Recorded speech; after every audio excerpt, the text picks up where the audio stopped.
Hello, traders, and welcome to yet another episode. And today with me, I have Joffrey himself. Joffrey is the founder of Chase Capital. I have known him for the shortest time that I've known Joffrey. He's a cool guy, a swing trader. He usually gives very nice swing trade setups. I know you can attest to that. But today, before even we proceed with what we want to discuss, I just want to welcome Joffrey and say hi. Tell us about yourself, who you are, how long you've been trading. Yeah. So thank you, Tim, for having me today. My name is Joffrey Gishanga, aka Mr. Sing That Trade, aka Mr. Sing It Like You Mean It. Yeah, I'm a very Minister of enjoyment. yes, yeah, cabinet secretary and Yeah. minister of enjoyment. Mhm. Yeah, so I am a swing trader. I've been in these markets now. This is my seventh year. I trade majorly currencies, indices, and commodities as well, and also a bit of the futures market. So I do swing these positions. I hold my trades from a few days, sometimes even into a few weeks.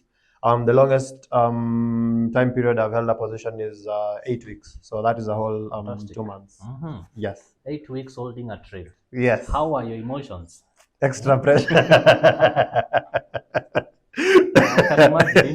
The kind of traders we have nowadays, Yeah. I usually see within 1 minute they are looking at their phones, their MetaTrader 5 to see how the trade is doing. So I can imagine holding a trade for 8 good weeks. Eight good weeks. That's a whole 60 days or 62 days if the days are 31. Yeah. And then there is, the night part of, at night when markets usually retrace during Asian session. So you wake up sometime in the night just to take the trades, and then the trades are probably retracing and all that. There's that bit of doubt of should I hold, should I close? There's those questions you ask yourself. And those are the questions I was asking myself every single day until that trade went to TP. Yeah, I can imagine. Sometimes you find the trade even goes all the way, maybe like 10 pips to TP, and then it retraces almost again back to the entry. And then you wonder, should I close it? Should I close it? Should I hold this trade? Yes. But before you gain the consistent, because I can attest that you are consistent, honestly, I can't bring someone who is not consistent because I look at the consistent of a person so that this is a person who is going to add value to our community. So before you became consistent in your trading, I just want you to share with us those instances that maybe probably you took losses. How did you feel? How did you react? For instance, I can just give a story of mine. So I remember I used to take trades, and when I was a newbie, and these trades goes against me. I can see they're almost going to the SL. I could adjust the SL, but the funny thing that I did is not even just adjusting the SL, but finding myself kneeling down behind the coaches and praying. I was very religious, praying that God, I pray for these markets, let them reverse and go to my TP. But again, as much as we are religious again, my bigger chunk of mistake was over leveraging. Yeah. So you can't do a mistake, then you pray and expect maybe things to reverse. There are those things that we say they are principles. You have to adhere to the laws. If you break the rule, definitely you have to pay the price. Yes. I don't know what are those funny things, because with the Minister of Enjoyment title. Maybe you took a whole bottle, 750 ml of John Walker. It has happened. It has happened. It has happened. So, now, starting off from, those times we used to, especially now when you're a very fresh beginner, and you're trying to you're trying to make the most money as possible in the shortest time possible. So you're there, you're either buying signals or you're copying trades from random people on the internet. So you come, that time I used to follow so many people in South Africa, and you go there and now you're like, this one has posted by NASDAQ. This one has also posted by NASDAQ. If 5 of them are posted by NASDAQ, you go NASDAQ. Clear. Big lots. Big lots, big lots, big lots. So then now you find Sometimes we make wins, sometimes we make losses. But now the most of them are losses, definitely, because those are not calculated risks. Yeah. And it is not like from an educated perspective. It is more of like random, like a martingale kind of thing. So you go see 5 people on the internet have posted buy NASDAQ, you go buy NASDAQ. So there was this one time I remember, especially like now after our wedding streak, the greed becomes bigger. Yeah. So that time I go and we are seated like just a group of friends, and I'm like, I'm waiting to see these guys are posted, and then that time it was CPI time. Yeah. So you're waiting, and then you know that indices are usually very reactive to CPI. Yeah. So you sit there and I'm like, now I'm ready. And that time I have about like $30 in the account, and I know like, because the previous time I had done like from 30 to 120, so I knew this time we can go even from 30 to 300. It is high time,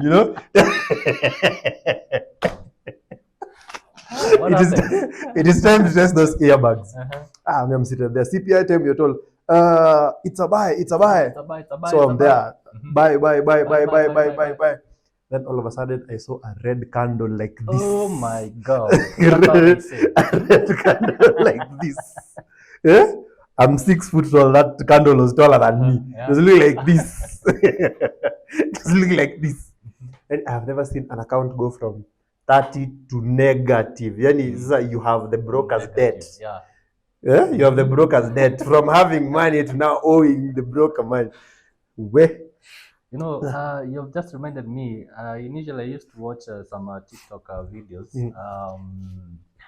Some guys from Indian communities, and not only the Indian communities, but even Nigerians and all those. How they speak their accent for English. Yeah. And then you see they're saying CPI it's a buy, CPI it's a buy. 30 seconds to the news, 30 seconds to the news. CPI I'm buying gold. Then the results are out. Hey, the gold are silent. Then we oh my God, oh my God. Those funny things. But have you ever felt probably reaching a point that maybe you feel that maybe this thing is not working out? I wanna quit. And what made you probably even after thinking like you wanna quit, what made you not to quit? Because definitely you did not quit. You're here. You're trading now. Your consistency. What really motivated you? You see, at the start, when I got to that point that I was feeling like I wanted to quit, it was because, again, you see, when you've started a new venture, and that time I was way young at that time. Yeah, as much as I'm still young, I was way young at that time. You are still 16. Yes. An 18-year-old bouncing baby boy. Fantastic. Young forever. Young forever. So that time, you've started. That time I'm still in campus. So that time I was still doing journalism. Yeah. And it got to a point now after now you've made some certain wins, some certain losses, but then now the losses became more because I was still not consistent. I still didn't have a strategy. I was still strategy hopping. I'm in this strategy today, tomorrow I'm in this strategy, the other time I'm in this strategy. So there is no point of consistency. There is no discipline. There is no there's not one thing I'm sticking to. So it got to the point I have done a lot of losses. That time you've borrowed capital. It's not that I have a source of income. I'm still a student in campus. So you've borrowed capital. You've also now whoever you've borrowed capital from has already told other people as well that this guy is doing forex. So let us see how he progresses with this. So there's also that pressure that mounts because there's now certain expectations that are required of you. You've borrowed capital. So there's certain expectations that are required. So it got to a point after now you've blown several accounts because I've also blown a lot of money. So the expectation becomes now you've stopped doing journalism, you've gone into forex, now you're losing money, it's becoming an expense. It's now more of a liability to sustain this venture. So that is when now those late night thoughts, those 2 a.m. thoughts, you're now in your own room and I'm just thinking like, is it really worth doing this? Is it really, why am I going so hard over something that I'm losing money consistently more than I am making money? But then one time I sat down and then now asked myself, what was the whole point of getting into this field in the first place? Because the beginning, the whole point was just to make a lot of money in the shortest time possible, which was a very very vague way of looking at things. But then that's every beginner's mentality. Yes. They are coming to make quick money. The most amount of money in the shortest time The possible. shortest time possible. You want to be, you've had the market has $7 trillion, you want 6 in 3 weeks. Yeah, that again reminds me of something. You know, when I started forex trading, I ever came across a certain spreadsheet. It was just a 90-day spreadsheet, how you can compound $100 to $1 million within 90 days. Yeah. So myself, I'd given myself 90 good days. With my $100, I make $1 million. I am one of these tough men. But private jets, private. Oh, little did I know. Yeah.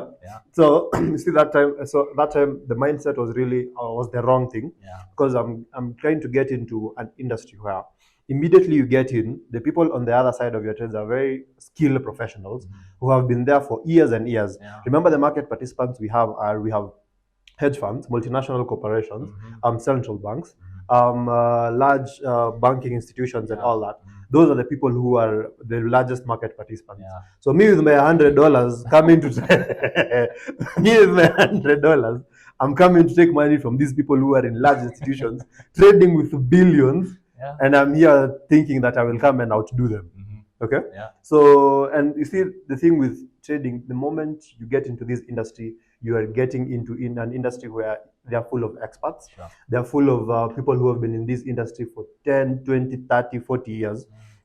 So you come in with a lot of naivety because of you've seen online that there's a lot of money to be made, but you don't realize that you need a lot of time, dedication, and a lot of education as well in this. Sure. So it really, I really had to now go back to the drawing board and understand that it's not about getting into these markets and starting to milk these markets immediately, because this is the only industry that you come in and you're dealing with professionals from the first day.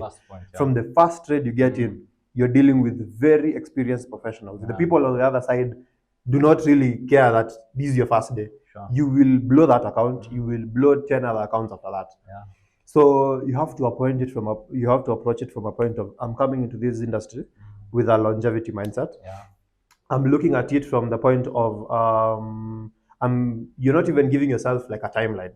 You're ready to embrace the point that you're starting from, and let the process unfold as you progress. You know, but when I got into it, I had like a fixed mindset of, I'm giving myself probably 3 years. By 3 years, I should have jets, Miami, golf, Miami. You know, all those good stuff, right? Yeah. You know, private jets, golf in Miami, private mansion with a beach behind. You know, so but you see, once you get into these once you get now into these space, and you actually now look at it from a very professional perspective, you get to understand that there's a whole life ahead. From the moment you get into the markets as a beginner, because you have to be a beginner, you have to learn you first have to learn the terminologies of this, because now if you find a group of traders talking about these markets, some of these terminologies will hit you left, right, and center. You won't understand. So you have to understand the terminologies. You have to understand the fundamentals. People only know, and I'm sure like a majority of people only know that banks are for depositing and withdrawing money and loans. They don't know that there are central banks who do monetary policies. They don't know that there are various factors that usually affect these markets. Like now we have interest rates, we have inflation, we have very many geopolitical tensions, all these things that usually affect the financial markets. So you have to gain that knowledge. You have to, over a period of time, you can't again compress all that knowledge. I mean, if you go to school, you study 8 years in primary, you go to 4 years in high school, you get to campus, probably if you're majoring in medicine, you'll do 8 years or 7 years. Definitely. If you want to be a pilot, you'll probably you have I think 6 or 7 years or something. Then you have to go to like flying, like try to do flying for about a few years before you're now given a commercial plane to actually fly. But then you come into trading and you think in 1 month, yes, you're going to make it. I think that is now the wrong perspective of how to look at things. So after like now the losses, and now sitting back and ask myself, I have to have a bigger why into why I got into this industry. The moment I asked myself that is when things started clicking in. I now toned down on the risk. I toned down on the pressure. There's also now the aspect of wanting to prove that it actually works, especially the moment you've just started like this. I wanted to prove that it actually works. But then now it got to a point that you have done so much, you've exhausted yourself, even emotionally, psychologically, that there is no more trying to prove anymore. So you get to a point that you now want to actually now you want to now take it the right way.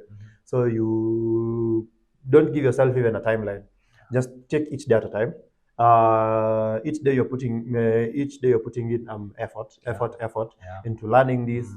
Your demo trading, your live trading, start small, fund small, go progressing on, and that is where I now started picking the momentum. Relating with your story, there is that always what we call a turning point for every trader, and especially if now you have been trading, because definitely when you begin, things are not going to work out as you're expecting. So the market will definitely prove you wrong. But there is always that turning point, like a tap on the switch when you are lighting, when you're switching on the light. That is where now you call yourself in a meeting. You start asking yourself so many questions, hard questions, because you want to dig out the reality. Why did I begin this? Should I really quit? The effort that you have already put even to that place, even though you're making losses, you've put in some effort, you've put in some money, you understand? So there is always that turning point. And even in myself, in my journey, I remember my key issue was not actually understanding the market structure or the charts. My key issue was just psychology, the greed aspect. Remember, I just talked about the 90-day spreadsheet. So I knew within 90 days, I have $1 million, and I quit. So that was really a very bad mindset that made me to blow so many accounts. I also felt like I can quit, but again, that turning point really helped me. I had to call myself for a meeting and evaluate myself, ask so many questions. And I think from that point, that's when I started seeing things change. So as we come to the conclusion, what one thing should you probably one or two things that maybe you can tell someone who right now they have been trying to trade, they are new base, they have been trying to trade, and they are not seeing any progress such that they are in the verge of quitting. They feel that they cannot do this anymore. They have lost money.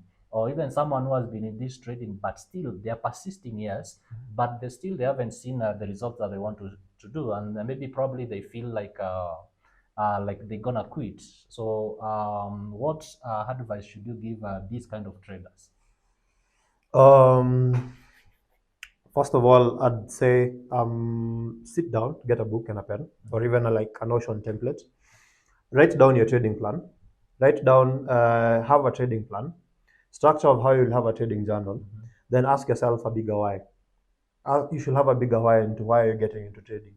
If you're getting into trading because it's a hobby, then I think you'll get the wrong results. Get into trading as if you're getting into a business, and a business that you're looking at growing into 5-10 years. Because actually it is a business. Yes, it is a business. So once you now answer the question of why you have a bigger of why are you getting into trading. Don't get into trading because you've seen someone online doing trading and all that. Get into trading, you need to have a bigger why of why are you getting into trading exactly. Then the second thing I'll tell you, avoid social media, especially in terms of trading. There's good information on social media, but the retail space today, as is currently, there's a lot of misinformation and misguidance that is going on. So I remember when we started, or even probably when you started out, there weren't too many people on social media talking about trading. You will only hear trading information from experts, people on banks, the newsletters, Bloomberg, things like that. But today, everyone right and center. You just log in Facebook. I just made 42 million in a day. Everyone is trading, So I really think social media right now is depicting the wrong image of forex trading. The forex market is the largest financial market in the world. There is no way you're going to come in today and start just making money out of the blues. You need to be very dedicated. You need to be very disciplined and there is a lot of time that needs to be put in to understand that craft. Just the same way a pilot does in flying. You want to get into flying school today and tomorrow you're flying Boeing 737. No. can't happen. You have to take years into understanding and shaping that craft. The same way doctors will get into medicine school. Even after medicine school, they won't go and do their first operation on a live person. They will have to first go through certain procedures before they are now even licensed to be able to now start operating on people. So if people are going through, if now the careers that we all know, like good careers like being a doctor, being a pilot, and are all going through that kind of time, trading also needs the same kind of respect and time that one needs to be able to actually become a consistently profitable trader. Don't expect to make it in 3 months. Don't expect to make it in 6 months. Don't expect to make it in 1 year. It needs a lot of time, effort, dedication, and discipline to actually succeed in this industry. So traders, you've heard from Joffrey. He's a seasoned trader, very successful trader. And as a parting shot from me, what I would say for this kind of a trader who is struggling in terms of finding consistency, you're not profitable, you feel like you can quit. What I would tell you is that take some time and evaluate yourself. Like Geoffrey said, have the why you began, and also create a plan on how maybe probably you want to go in the next 5 years, 10 years, and that will really help you in terms of getting you into the best place that you want to see in terms of your trading. Okay, so with that, make sure to like, share, comment, and subscribe. And until next episode, trade safe.